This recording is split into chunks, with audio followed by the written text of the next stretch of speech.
Ohio State wins comfortably, but was it really comfortable? Not so much. Ohio State wins the game 28-14, but this game was 1 yard away from being a 21-21 game with, just under a minute left to go. We thought we were going to see Texas play their third overtime game in the last four, which would have been wild. Yeah, that's crazy. And, sometimes we thought Georgia might have that too when after the Georgia Tech game and the Texas game, and then it was looking like potentially the Notre Dame game could go, into the fourth quarter. But Texas was, unlike their other two games, they weren't able to get it done here. They had every chance to. They drove down the field. They were at the 1 yard line. Ohio State gifted them some bad pass interference calls that gave Texas a shot. First down, they ran the ball, didn't really pick up anything. And then on second down, Steve Sarkisian made one of the worst play calls I've seen in a pressure situation in a long, long time. I understand what he was trying to do, calling the toss to get the ball outside, because Ohio State's defense, particularly in the middle, is the toughest in the country. But why, when you have looking at 4 shots from the 1 yard line, are you running your running back out horizontal and then almost backward? The play ended up losing 7 yards, and you went from first and goal at the 1 to third and goal at the 8. And 2 plays later, it didn't matter. Yeah, that was a terrible call, especially the type of toss play that they did. If they do like a full student body left, right, then maybe, and that would have been okay, but they didn't have enough people out there to block. And I think it was Ransom who came in and made the play, just untouched, darted right in there and got him in the backfield. And that, the toss sweep heard around the world, and that play forced Texas into an obvious passing situation, which then led to the play of the game. Right. Well, in that play, it was kind of the MO for the whole game for Texas. Quinn Ewers, one of the criticisms of Quinn Ewers kind of here lately and kind of all season is that he held the ball too long, that he took too long to make his decisions. And that's what happened here. Much like in the Georgia game, when Notre Dame was able to hit Stockton from behind and make him fumble, Ohio State was able to do the same thing. Jack Sawyer came in off the blitz. Ewers held the ball too long, got back, started to throw. Sawyer knocked it away, picked it up, and ran it back all the way past the entire Ohio State sideline, which was on the white line. It did not get called for interference. So, and it was the same crew as the Georgia Notre Dame game. Right. But ran it back all the way. I'm glad they didn't, because I'd been really ridiculous if they would have called it back. No, I would have loved it. It wouldn't have mattered, because Ohio State would just take a knees and into the game anyway. But that would have been amazing. But the pictures and the memes that have come out since then are pretty funny, because you got to feel bad for the Georgia kid after seeing that. Seriously, all because one ref got up in his feels. Right. So, like you said, at the end of the day, it ended up to being 28-14, 14-point win for Ohio State. Ohio State covers the spread. Once again, it was a lot closer than that. But if you look back at the very beginning of this game, it didn't look like it was going to be close at all. Texas had the ball first, and they had a nice little drive going down the field. They just kind of stalled out, and they went for it on the fourth down. They didn't get it. And Ohio State got the ball and immediately went right down the field and scored very, very quickly. One thing in this game was that Texas was committed to stopping Jeremiah Smith. Jeremiah Smith only had 1 catch for 4 yards in this game. But Which was shocking. Right. Absolutely shocking. But it also shows the depth of Ohio State's wide receivers, because Emeka Egbuka had it, and Carnell Tate both had phenomenal games for Ohio State. And both of those guys would be number 1 receivers at almost every single program in the country. And then, not to mention, you got 2 of the best backs in the country. One of the touchdowns was Travion Henderson, 75 yards to the house. Changed the game. Right. Yeah, so, I mean, after that first drive, which was a Judkins touchdown, after that first drive, both teams kind of went into shutdown mode. The next 9 drives in the first half, after the long Texas drive that ended on a 4th down and the Ohio State touchdown drive, the next 9 drives were punts. Yeah, that's a wild stat. Yeah, it's crazy. And yes, these are 2 of the best defenses in the country, but they're also 2 teams that have really good offenses. And the fact that 9 straight drives ended in punts, like I saw that after the game and I was like, that's amazing.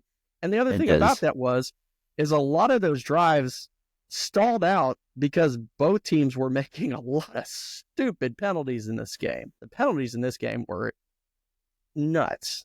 And we'll talk about one later in the game that on the Texas's final drive that was absolutely infuriating, but we'll get to there. Yeah. It was a really hard-hitting affair like this, and this game delivered. It was an amazing game from start to finish. Just a battle. There were dudes all over the field on both sides of the ball.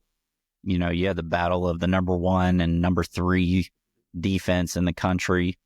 And I gotta admit, you know, Texas defense, they're elite, but I did not expect this type of performance out of them. The way Ohio State's been playing, you know, last week I called them a juggernaut, which, I mean, they pretty much are on offense. But to this, you know, Texas, they played their butts off and they kept Ohio State to, you know, pretty manageable, winnable number, you know, and if it's not the scoop and score, then it's going into overtime. Yeah.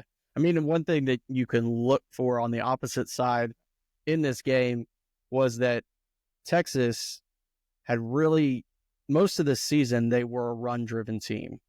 You know, Ewers kind of gets the press, but they had found success relying, especially in the second half of the year, on their defense and run game until they got to the end of the season. Georgia solved their rush game, held them under 100 yards. Last week, when they played Arizona... Well, yeah, I mean, when they played Arizona State, they were held to under 100 yards. And then this week, once again, they were held to under 100 yards this week, only getting 58 yards on the ground. So it made a lot of pressure. The one thing that Texas didn't really want to do was put this game all on Quinn Ewers to win it for him.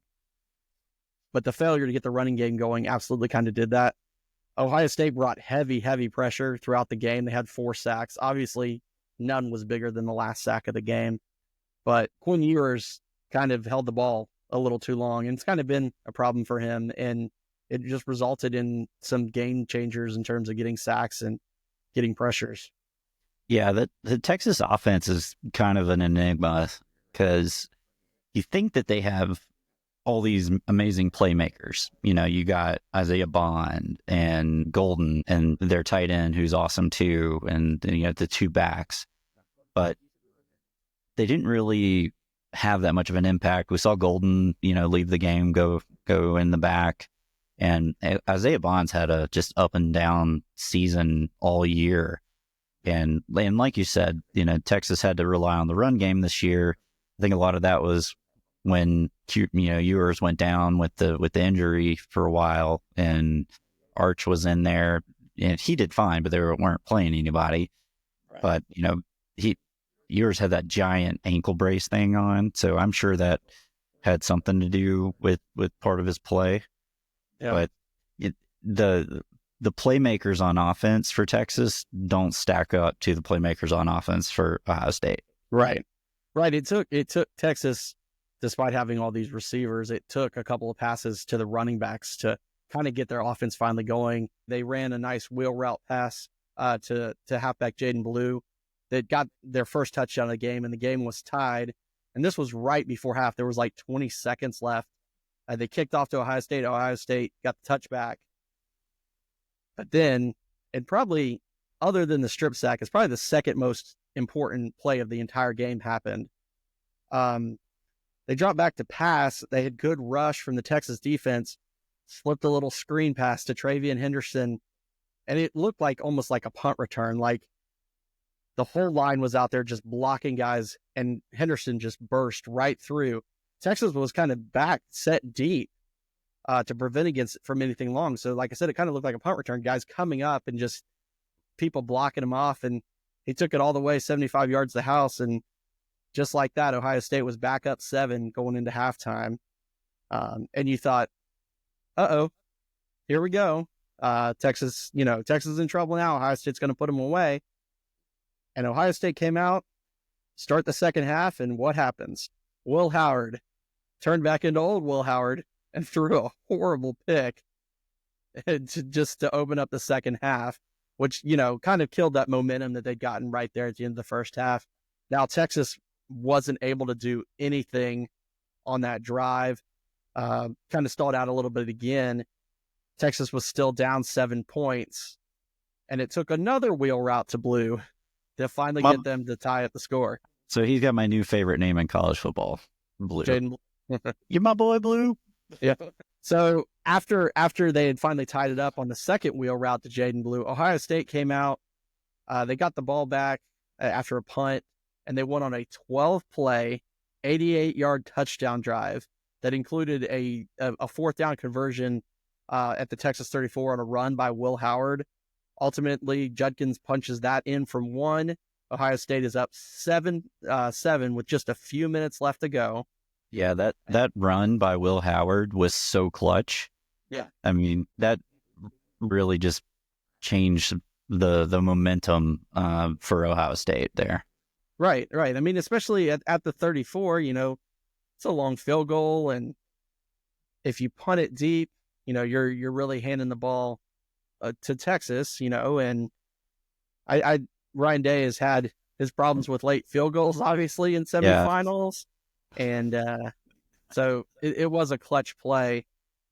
Obviously, so they were up 7. Texas gets the ball back, and they go on a long drive, which one of the main plays, and this is what I was mentioning earlier, Texas completed a long pass to Gunnar Helm, and Gunnar Helm kind of burned some guys, went down the field. And as he was going to be tackled, he kind of shoved Caleb Downs out of the way to the ground as he went out of bounds, and kind of gave him a little bit of the talking business. And they threw a 15-yard penalty for unsportsmanlike conduct. One of the weakest unsportsmanlike conduct. Defensive backs, they break up a pass. Even if they're called for pass interference, they're doing the sword, they're doing this number. You got a big tight end who on a long play throws down one of the best players in America trying to tackle him, and just says a little something to him, and he points at him, and you didn't even say anything. You just pointed. Yeah. I mean, it was ridiculous. That's where we are in officiating in college football. That officiating crew should not be part of any other major games moving forward, because they've had an impact on 2. Yeah, they really have. I mean, Texas recovered, obviously, from that play. They obviously got down because just coming right out of that, 2 more penalties were called on Ohio State, both for pass interference. Ultimately, that led to the attempt for the 1-yard line, and we all know what happened from there. Makeup calls. Yeah, 2 of them in a row. But yeah, end of the game, Ohio State wins by 14. They're headed back to the national championship game for the first time since 2020, and or the 2020 national championship game. It happened in 2021, but the 2020 national championship game, I think this was certainly a good game by both defenses. They certainly held the other team with star players in check for most of this game.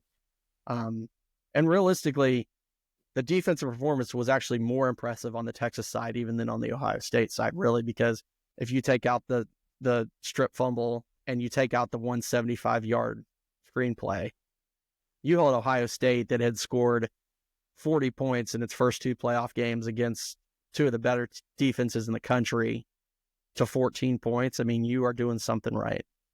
But they just didn't have enough to get past the game. Both quarterbacks had good games, I think. But once again, Texas didn't use the Arch Manning package other than 1 fourth down play that I can think of. Which they should have done instead of doing that stupid toss sweep. Right. It's right. I mean, it's worked for them all the time, basically. right. It's worked they used it in the game earlier in the game on a 4th down. So I don't understand it. Sarkisian is a great offensive coordinator, but sometimes his calls as a head coach are a little bit head scratching. Yeah. Yeah. So I agree. It was an awesome game. And yeah, Texas defense, I mean, holding Ohio State to 21 offensive points, that's impressive. Because like you said, they did score 40 at least in the last 2 games and have just been dump trucking teams. But ultimately, this was a defensive battle, and it was decided by defense. Ohio State just had one more dude than Texas.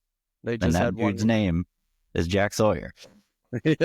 Quinn Ewers' old roommate, and of course, they said they said they were joking each other after the game. He couldn't even look at him, and just it's an interesting story in this day and age of transfers that you have a guy who started at one school and then had a chance to come back and beat him, but he couldn't get it done. Maybe a little bit of revenge for the Ohio State boys.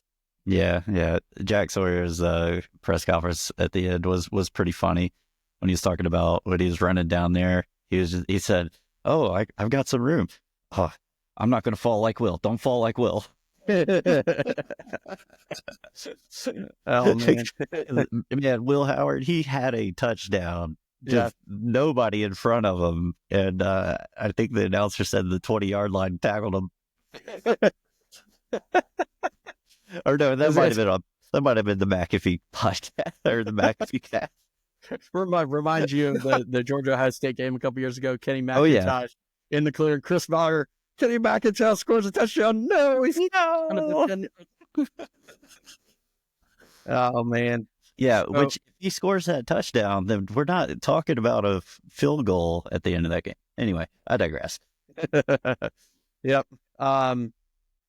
Please, if you haven't, once again, like this video, leave us a comment. That would be great. We'd love to hear from you. We'd love to hear who you think's going to win the national championship game. And don't forget to subscribe. But until we talk to you next time, this is Streit. We'll see you later. Go Dogs. Go Dogs.